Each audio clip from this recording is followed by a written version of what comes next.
Welcome to Coffee with Kupke, a production of St. Paul Inside the Walls. Here on Coffee with Kupke, we grab a cup of coffee, at least we're claiming this is coffee. We sit with Monsignor Raymond Kupke, the pastor of St. Anthony's in Hawthorne, professor at Immaculate Conception Seminary, diocesan archivist. We sit with Monsignor Kupke to delve into the history of Catholicism in the Diocese of Paterson. My name is Father Paul Manning. I am the vicar for Evangelization for the Diocese of Paterson. And here I am with Monsignor Kupke. So grab your cup of coffee and let's jump right in. I'm going to take a sip. One of the things that you can't see before you see the episode is that we click one of those movie things. What do we call that, Joe? It's called a clapboard. A clapboard. So we feel very, very professional. Hollywood. Yes.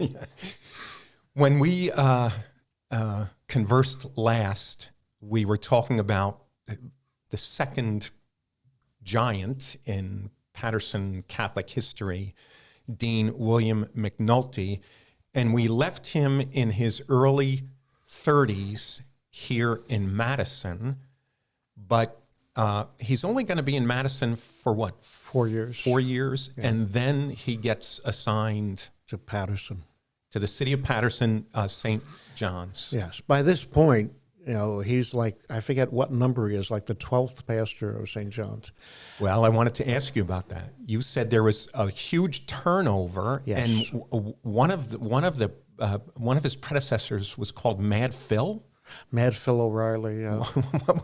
Is that a piece for Weird Diocese of Paterson? It may be, yeah. Yeah. Why was he mad?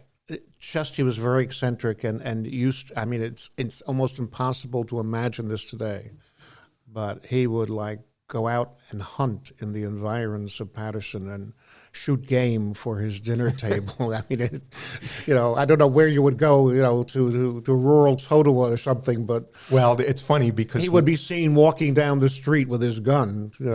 This past year, we celebrated the funeral of Monsignor George Dudak from Yes. Long Valley, Our Right. Lady of the Mountain, Long Valley, who was a hunter. Maybe Yes. just mention that, right? Right. Well, George grew up in a rural part of the diocese in Hibernia. Oh, not In Ironia, Rockaway not Township. Ironia, Hibernia. Hibernia. So he was kind of rural in his background and then had gone to Peru as a missionary. So George liked to do that. Yeah. Yeah. Well, I heard two stories at his funeral. One that he served roadkill. He would pick up, the police would bring freshly killed deer from the road. And George had a great relationship with the Washington Township Police Department. And the other story was that there was a bird chirping in the live Christmas tree, and George Went out and shot it. Yeah. Yeah. in the middle of Mass Yes. because it was disrupting the homily. Right. Are these true stories? Oh, George was interesting. Okay, Yeah. so we had Mad Phil in the 19th century, and George was the first resident pastor of Our Lady of the Mountain, and the story is that he asked Casey specifically to be assigned there because it was the most rural thing we had at and that point. it still is Yeah. in large measure. So Father McNulty succeeds. Oh, you just hit on a major little detail there. You almost called him Monsignor. That's for later on in the episode. All right. But why don't you explain that now, the Monsignor? McNulty was so long pastor and was so prominent in the state that by all rights he should have been made a Monsignor. It was just beginning to be common toward the end of his time, but he had so irritated the bishop that Bishop Wigger would not even consider it. Yes.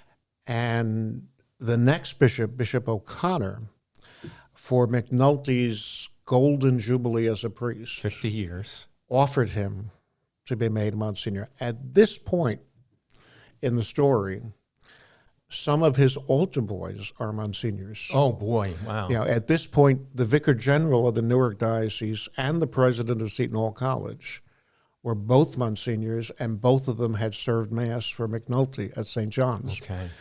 But McNulty at this point just basically said to O'Connor, it's too late with too little. Okay. You know, you can keep it. Uh-huh. But O'Connor, for the sake of history, felt so unnerved by this whole thing that he wrote in on the diocesan register on the page for McNulty that the Monsignorate was offered to McNulty, but that he refused it. Wow. Wow. At that point, he had been the whole Dean thing. You know, I have seen publications that refer to him. He's so commonly known as Dean McNulty that some people think it's his Christian name. Dean, yeah. Yeah, they don't even know that he's really It's a William. title, yeah. Yeah. So I am going to ask you to explain what that title means when we get to that point. But at 34, he's He arrives in Paterson. and you mention in the book that he immediately decides that St. John's needs a church that is on the scale of a cathedral. Paterson was growing rapidly. The Catholic population of Paterson was growing rapidly. The original St. John's was a small wooden structure way in downtown Paterson, on the site of a very popular Peruvian restaurant. Right. But that only lasted like 14 years, and they outgrew it that quickly. And so they purchased the property on Oliver Street, a couple of blocks away from the cathedral, and built a new brownstone, a substantial church. But by the time McNulty gets there in 1860, they've already outgrown this. And so he did not like it. It's still standing, actually, the building. The old church, yeah. But he did not like it because it was on a side street. Oh.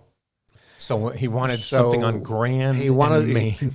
He wanted the property on the corner of Main and Grand because, in his words, this is the only place where the Catholic Church should be.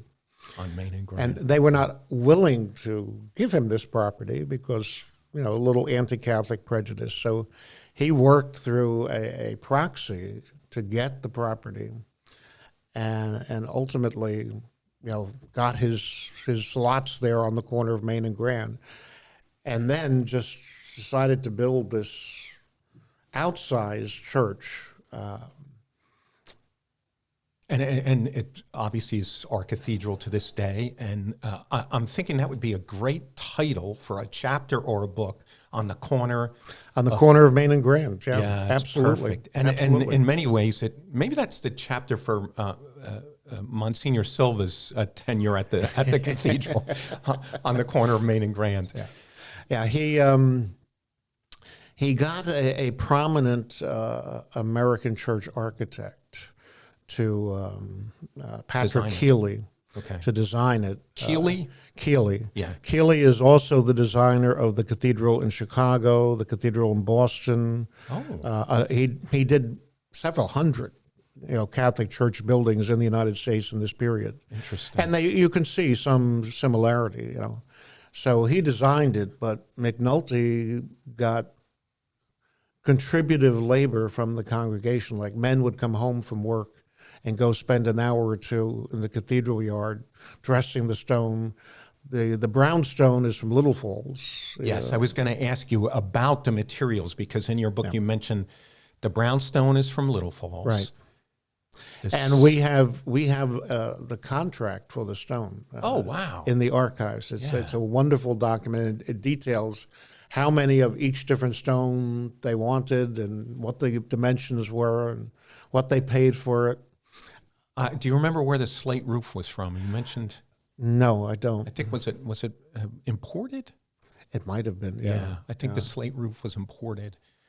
But when we renovated it, you know, apparently the one wall is slightly off kilter, where the sacristy is. It doesn't match exactly, and so you can kind of tell this was done by volunteer labor to a certain extent. Yeah, and my recollection is that the footings, it was, I think, resting on the ground or something. Yeah. And so the footings had to be shored up in the last restoration. No, actually, the previous one in 1987, when we renovated the cathedral that time, they went. Basically, whenever you walked in the cathedral, you could hear the floorboards creaking, and we just thought that they were old, floorboards, But then when they got down there, took the floor up and looked at them, they were just laying on logs stretched across the expanse of the cathedral, and the floor was built on that. There was no foundation under the walls, yes, but not under the floor. Amazing. So this set back the renovation. The renovation, because we had a date, set in stone, the 50th anniversary of the diocese, and this set things back. So we actually at one point had a little tractor inside the building, digging out, excavating to sink pilings. Yeah. Wow. Yeah. Okay. So McNulty is able to raise funds rather quickly, and he loved to build. And the cornerstone is laid 1870. They actually opened the cathedral. Oh, but when did they? There was a blessing of the 1865. I and think. Who was that? This would have been Bishop Bailey. Yeah. And so you had an interesting detail about Bailey coming to bless the ground and lay the cornerstone, I guess. And one little detail that I felt I should mention is that there was a band from Brooklyn there. I thought Bishop Sweeney would be happy to know that there was a band playing at the laying of the cornerstone from Brooklyn. Yeah. How did that happen? And well, you used your Catholic connections, same as you do today. Who do we know that has a band? Well, John Sweeney over in Brooklyn has one, and so we bring him over. Perfect. But they talk about like an enormous crowd, like something like I have to think they exaggerated, but sometimes I'm not so sure. Like 20,000 people present for the blessing. With no sound system. Yeah. You wonder how they did that. Yeah, but I thought for much of it that the crowds were exaggerated along the way, until I saw pictures of the dean's funeral in 1922, and the crowd is enormous right down Main Street in Paterson. Basically, when he died, the city shut down for the day. Yes. Like there are people 5 and 6 deep all the way down Main Street as the procession is going to Holy Sepulchre. So you look at it and you kind of reevaluate. Maybe they actually did get those kind of crowds. Yeah, and that picture is in Living Stones, which we'll try to put up. So there was a donation to the cathedral by a man named Hinchcliffe. And so, who was recently in the papers because he also donated a stadium to the city of Paterson, which has recently been renovated as part of the Great Falls Historic District, because the stadium has some historical connection, because apparently it is like the last stadium left in the United States, or one of the last, where the old Negro League baseball teams played. So our bishop actually was just present at that event. But this would have been an earlier Hinchcliffe who donated the altar? The Hinchcliffe family has been prominent in Catholic Paterson right through. And so this first mention of the Hinchcliffe family is connected to the altar. The old altar, right? We would have to show a picture of it, but the altar in St. John's was a grandiose wooden background. It was big enough that there was a passageway through it to get from one side of the sanctuary to the other. It was 5 steps instead of the typical 3. Yeah. And we have a few pieces of it left in the chapel in the cathedral today, in the Lady Chapel. The tabernacle is like one of the pinnacles of the old Yes, I Hinchcliffe remember altar. it because I believe my class was the last class ordained In the old before cathedral, that. before the 87 renovation. Yeah, before that high altar. Yeah. Yeah. And Monsignor Silva has taken the centerpiece of the altar itself and restored it and has it on display in the Redeemer Center there outside in that little window box. Oh, yes, yeah. That would be worth looking at again. So the cathedral was consecrated on the feast of St. Peter and Peter and Paul. Paul. Yes, Yeah. in 1890, which was a very unusual ceremony because at that time there was a distinction liturgically between blessing a church and consecrating a church. And a church could only be consecrated if it was free of debt.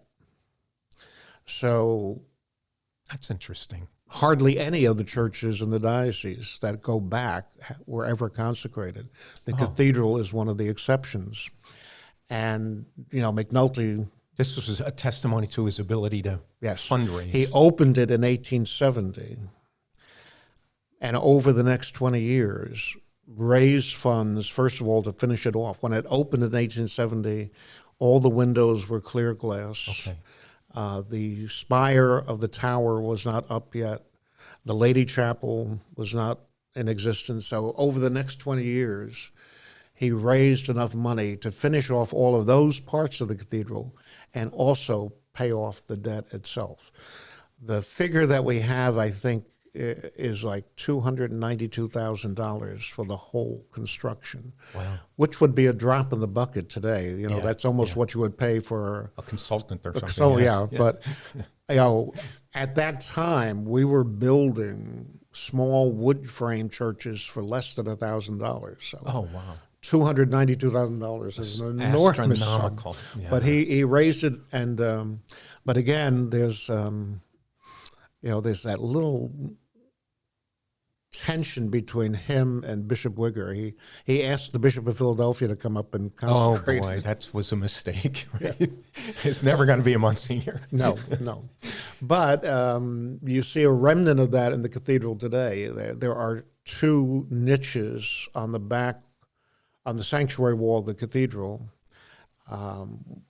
for statues. And when we renovated it in 87, we decided that Peter and Paul should go up there A nice choice. to make the historic connection between, and also the fact, the cathedral and the connection to Rome. Yeah. So Beautiful. that's part of the reason that they're up there.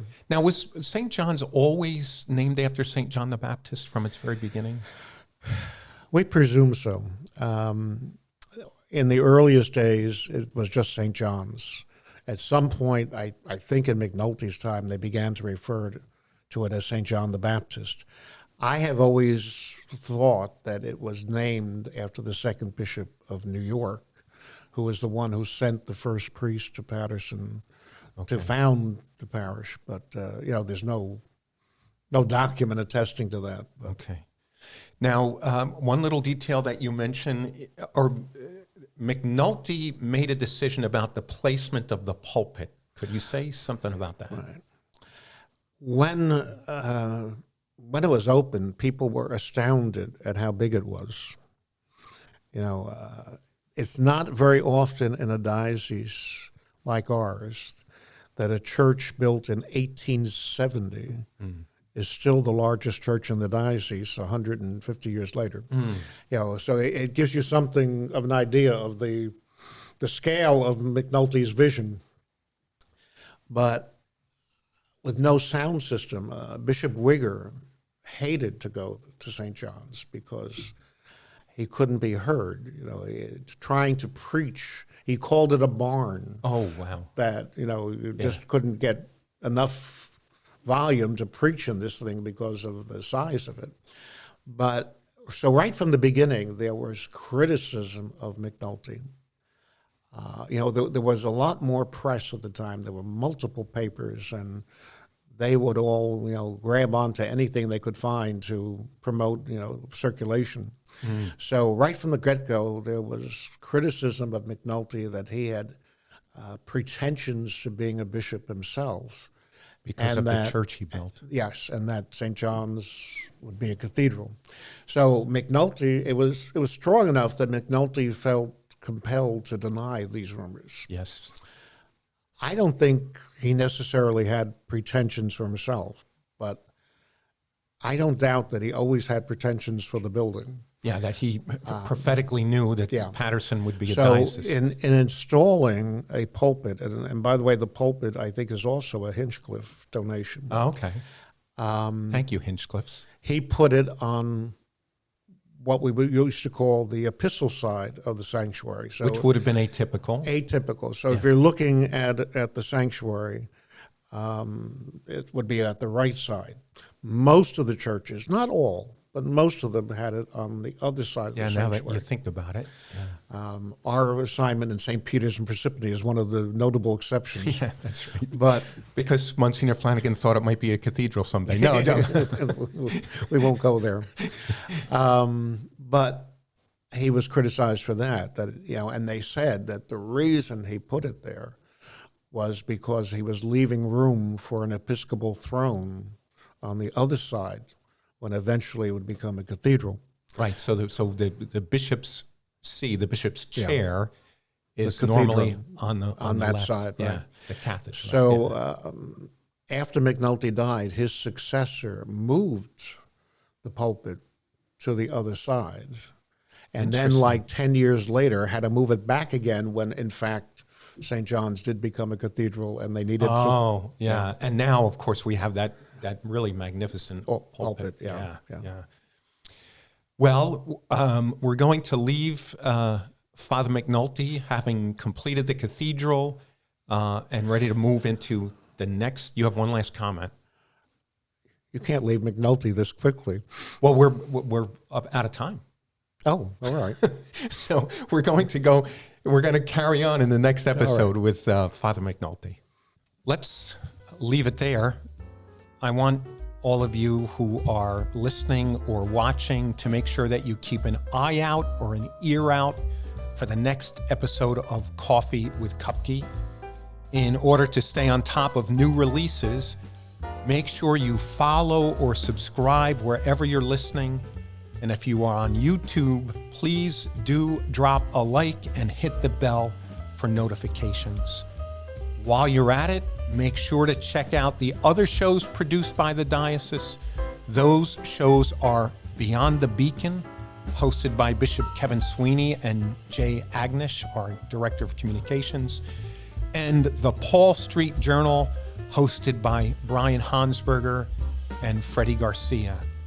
I want to give a special thanks to Joe Ginexi, our sound and visual engineer, Caitlin Ferrari, who's involved in pre- and post-production, and Freddie Garcia, who's helping out with this podcast in addition to doing his own.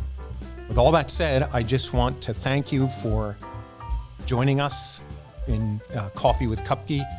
Keep making Catholic history in the Diocese of Paterson.